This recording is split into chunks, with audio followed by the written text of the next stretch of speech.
waxaan haatan khudbadda ugu horeysa oo gacantayda ku soo dhacday waxay noqonaysaa khudbad soo dhaweyn ah waxaan inoo soo jeedin doonta walaasheena Muniira Muuse Maxamed oo ka mid ah ardayda maanta ka qalin jabinaysa madrasada Faxweyn ee dugsiga hoose dhexe sare ee Salaama waxaan leeyahay soo dhaweynta iyo sacabku waa dhankiinaan soo dhawaa walaal بسم الله الرحمن الرحيم waxaan halkan ka salaamayaa marti sharafta ka soo qayb gashay xafladan qalin jabinta dugsiga hoose dhexe sare ee Salaama iyo macallimiinta sharafta leh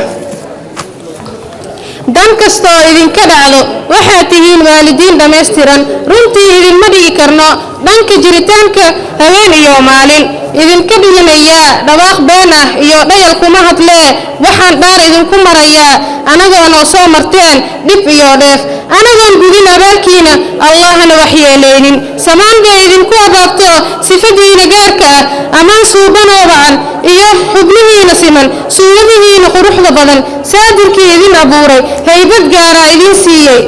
sadriga iyo xishoodka samir iyo dulqaad saluug malahan ee soo dhawaada saadirkii idin abuuray haybad gaara idin siiyey iyo sareeda aan la heli karin cidna ciimis mintihiin ee soo dhawaada